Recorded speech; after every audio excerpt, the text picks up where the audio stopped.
For those intrigued by American or military history, few conflicts are of more widespread interest than the war between the states. With a rich base of primary sources and decades of intense historical examination, this war from 1861 to 1865 contains a myriad of amazing battles and campaigns. Nonetheless, for every Manassas, Sharpsburg, Gettysburg, Chancellorsville, or Shiloh, there seems to be a battle or campaign almost entirely forgotten in the historical record. These battles and campaigns involve honor, sacrifice, and keys to the past, and there are few campaigns that showcase this idea more than the Knoxville campaign of 1863.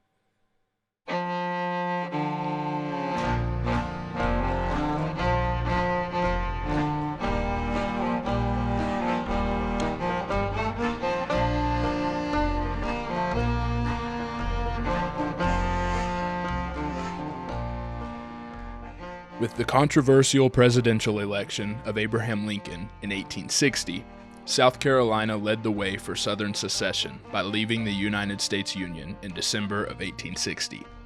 Quickly, this division and conflict turned violent when the first shots of what came to be called the American Civil War rang out at Fort Sumter only 20 days later on January 9, 1861. By June of 1861, 11 Southern states had seceded and formed the Confederate States of America, with Tennessee being the final state to secede. By 1862, fighting was in its full effect, and Tennessee saw major conflicts, most notably the Battle of Shiloh or Pittsburgh Landing. But despite this, East Tennessee did not become a point of major importance until 1863. Chattanooga, Tennessee, a major rail center, became sought after by both the Union and the Confederacy, and Confederate leadership issues there spawned General James Longstreet's Knoxville campaign. Braxton Bragg was the commander of the Army of Tennessee, and James Longstreet, Lieutenant General, and some of the others had kind of pushed Bragg to do a much more vigorous pursuit of Rosecrans after Chickamauga. That didn't happen. Longstreet and others, had essentially turned against Bragg. This cabal, this anti-Bragg faction, they write letters to Richmond saying Longstreet would say, quote, "Nothing but the hand of God can save us," was his opinion of Bragg. So Jeff Davis, of course, the president of the Confederacy, gets so frustrated that he actually arrives in Chattanooga on 9 October to talk to these disgruntled generals about what is going on in the Army of Tennessee. Bottom line is he ends up keeping Bragg in command. Bragg and Davis have a conversation. Maybe we ought to just dispatch Longstreet's corps towards Knoxville to tackle Ambrose Burnside's Army of the Ohio. And that's what he does. Knoxville's interesting because East Tennessee is interesting. And it falls into the general plan of the Union Army to strangle the Confederacy. It was a plan called the Anaconda Plan, and there's beautiful maps drawn of it, of a giant snake strangling the South. And that comes through blockading the ports, controlling the rivers, and controlling the railways. And Tennessee specifically, we see the Anaconda Plan playing out fairly early. But East Tennessee only comes into play in the summer of 1863, and there was initial plans to push into the region in the spring of 1863, but there was issues with needing men, just raw manpower at Vicksburg. Union General Ambrose Burnside was sent to East Tennessee and reached Knoxville in September of 1863. East Tennessee was important for both the North and the South for its aforementioned logistical positioning, but Abraham Lincoln also wanted Knoxville under Union control because of the Unionist sentiment and support found there. Burnside and his forces entered Knoxville in September, quickly, unopposed, and welcomed by the locals. In the time between the Union arrival in Knoxville and Lieutenant General James Longstreet's dispatch from Chattanooga, Burnside had gained some minor victories elsewhere in East Tennessee that threatened the South and placed his forces outside of Knoxville. This made for a heap of potential outcomes as Longstreet and his Confederates made their way to reclaim Knoxville. On November 16, 1863, Generals Longstreet and Burnside raced here to Campbell's Station. Burnside hoped to reach this intersection of Concord Road and Kingston Road before the Confederates in order to ensure a safe entry into Knoxville. Longstreet hoped to arrive before the Federals so that the crossroads could be held to prevent Burnside's entry into Knoxville and maintain the fight outside of Knoxville. General Burnside's men reached Campbell's Station first. Only 15 minutes later, Longstreet's Confederate forces arrived, and Longstreet attempted a pincer movement or double envelopment attack to attack both flanks of Burnside's position. Major General Lafayette McLaw's division was successful in forcing a redeployment of the Union's right side, but Major General Micah Jenkins' division was unsuccessful in their flank. Burnside's two divisions were able to withdraw, prompting the Confederates to halt their attacks. By the next day, November 17th, Burnside's army was almost entirely inside of Knoxville, which marks the beginning of the siege. As you can well imagine, this intersection at Campbell's Station looks and sounds very different today. Despite this, amidst the traffic, the Avery Russell House still stands as a window into what took place here in 1863. The Battle of Campbell's Station involved 9,000 Union and 12,000 Confederate soldiers. In its one day of conflict, there were 438 casualties and losses for the Union and 570 for the Confederacy. The story of this old home serves as a reminder to the type of conflict that the American Civil War really was. Nancy Galbraith, a widow, lived here in 1863, and Confederate soldiers arrived at her door with Union prisoners, 15 wounded Union soldiers, and a Confederate surgeon. The Confederate soldiers left some flour, Mrs. Galbraith cooked and cared for the Federal soldiers, and the Confederate surgeon tended to the wounded Federals. Burnside had decided to withdraw, and he withdraws. And Longstreet complimented him at Campbell Station. He did a pretty darn good job of moving from one position to another at Campbell Station. And again, serving the purpose of Grant very well, very effectively.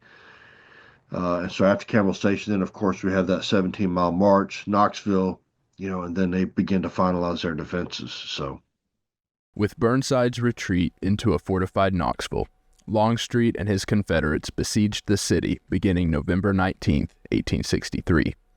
This Confederate attempt to invade and reclaim the Union garrison of Knoxville spanned until December 4, 1863.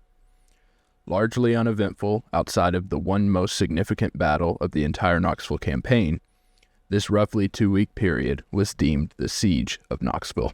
While Burnside acted from within the fortified city of Knoxville, Longstreet established his operating headquarters inside Knoxville's Bleak House. This historic mansion also acted as a Confederate sharpshooter position until Union Lieutenant Samuel N. Benjamin fired what historians have called the prettiest shot of the war. From 2,500 yards, Benjamin struck the tower of Bleak House with a cannonball shot from a 20-pound Parrott field gun, killing 3 Confederate sharpshooters. Today, the drawings of these 3 unidentified soldiers are not all that is preserved at Bleak House.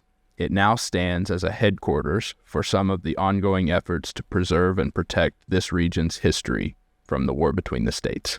They really button themselves up in the city. They start working on entrenchments, strengthening fortifications on both sides of the river, north and south. They really were confident that they could hold the city, and Longstreet was fairly confident that he could take it.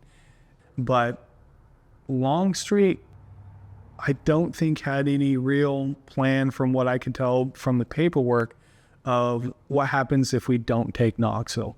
There's no contingency plan.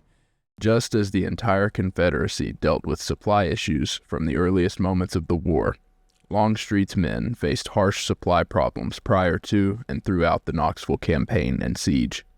From uniforms and shoes to rations and artillery, the Confederates in East Tennessee were terribly undersupplied, and this experience was only worsened by the winter weather in Knoxville.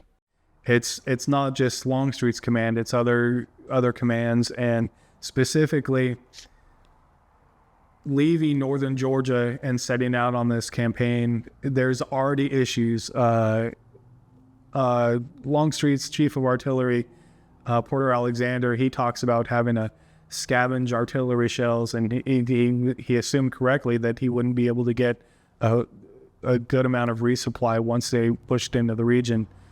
And before Knoxville, there was already men without shoes. There was fodder issues, getting food for the animals. In Sweetwater, they had gone 3 days without receiving actual Army-issued rations by wagon train from Bragg's command. So the overall issue, I think, is the lack of support. With Burnside's army now inside Knoxville, following 2 failed Confederate conflicts at Campbell Station and Kingston, Longstreet turned his attention to the weak point in Burnside's Knoxville fortifications, Fort Sanders. As has well been established, the Confederate troops were in dire circumstances, both materially and logistically. To Longstreet, a surprise attack in the early morning provided the best potential outcome for successfully striking the Federals inside Knoxville. A significant ditch had been dug in front of the fort. General Longstreet was aware of this ditch, but was unaware that the Union soldier he had seen cross the ditch had walked across a plank. At dawn on November 29, 1863, 3 Confederate brigades charged Fort Sanders, but the attack quickly turned fatal.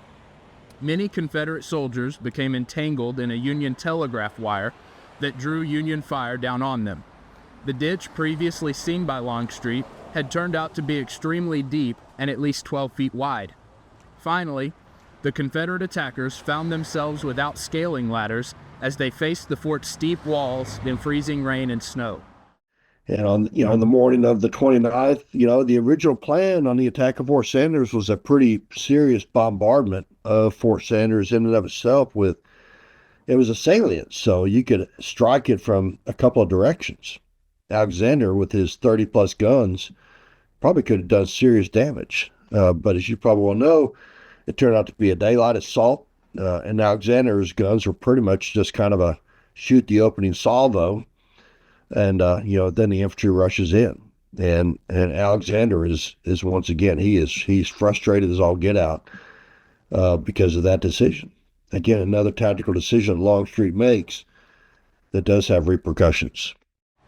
The dire straits in which the Confederate aggressors found themselves at Fort Sanders proved devastating. In only 20 minutes of battle, casualties and losses for the Confederates totaled 813, with 458 wounded, 226 captured, and 129 killed. Inversely, the Union saw only 5 wounded and 8 killed, totaling 13 losses and casualties. The Battle of Fort Sanders became one of the most lopsided engagements in the entire war. The 20-foot parapet of Fort Sanders was perceived as a weakness in the Union fortifications, but ultimately served to further the already downtrodden Confederate situation. Well, I'll read your quote. This is a soldier from the 79th New York, and this is what he says, quote, "There was no need to take careful aim." This is when the assault was taking place. The brave rebels crowded up to the ditch as the first line had done, and almost every bullet fired by us found a death mark. Shells are bursting in the ditch litter, tearing the poor fellows limb to limb, scattering the fragments far and rear. Following the painful loss at the Battle of Fort Sanders, Longstreet wanted to remain in Knoxville long enough to prevent a joining of Burnside's forces with those of Ulysses S. Grant. Longstreet was successful, as Grant instead sent 25,000 men under the command of William T. Sherman toward Knoxville. On December 4th, 1863, the siege of Knoxville was lifted. And then, of course, eventually Davis pretty much tells Longstreet that because of the lack of cavalry, because of the weather and everything, do not consider another assault on Knoxville. And this is after he had left on December 4th. So, because Longstreet still had kind of plans, kind of feints, maybe demonstrations towards Knoxville to maybe sort of re-engage. Grant dispatches William Tecumseh Sherman up to Knoxville. And Longstreet gets wind of that. And that was sort of one of the reasons why he chose to withdraw from Knoxville and head out towards, northeast away from Knoxville because of that. On December 4th, 1863, General Burnside's garrison in Knoxville was relieved by an army led by General William T. Sherman. Because of the brutal Confederate loss at Fort Sanders, Lieutenant General Longstreet and his men retreated east to Rogersville, Tennessee, but they were being pursued by Union cavalry that stopped here at Bean Station.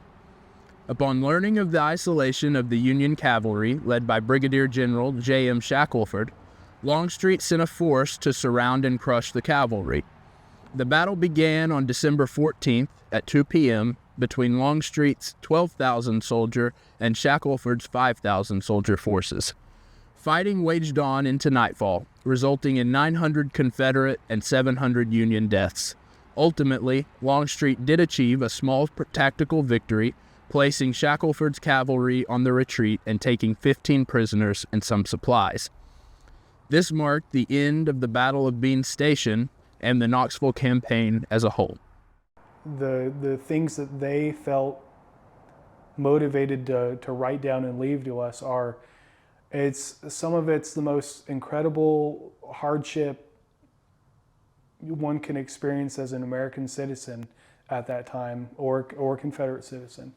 And they talk about starving, or the wounds received at Kershaw's brigade attacking Knoxville, and there was an account of an artillery battery being pulled through Russellville, and the horses were too weak to pull the limbers and the guns, and so the infantry were having to haul it themselves down this icy, snowy road, and they were leaving bloody footprints down the Russellville Pike because the guys didn't have shoes.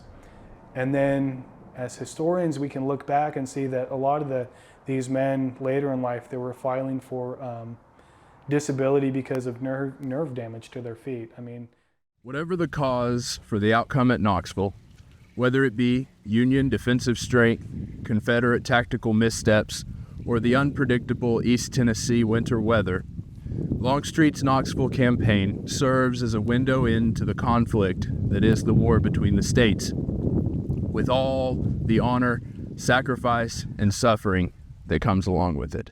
The Knoxville campaign was truly an anomaly in the larger resumes of its commanding generals. Longstreet, who was affectionately called "My Old Warhorse" by General Robert E. Lee, with his decorated career as a military officer, had failed in East Tennessee. Inversely, Burnside is most well known for his blunders in Fredericksburg that resulted in nearly 1,300 Union casualties in only 4 days. Yet despite this, he maneuvered effectively and utilized his defenses well to secure a decisive victory at Knoxville. The operational and tactical decisions of these men, the struggles and humanity of the soldiers involved, and the uncertain conditions of the Knoxville campaign all serve to exemplify the remarkable and complex nature of the war between the states.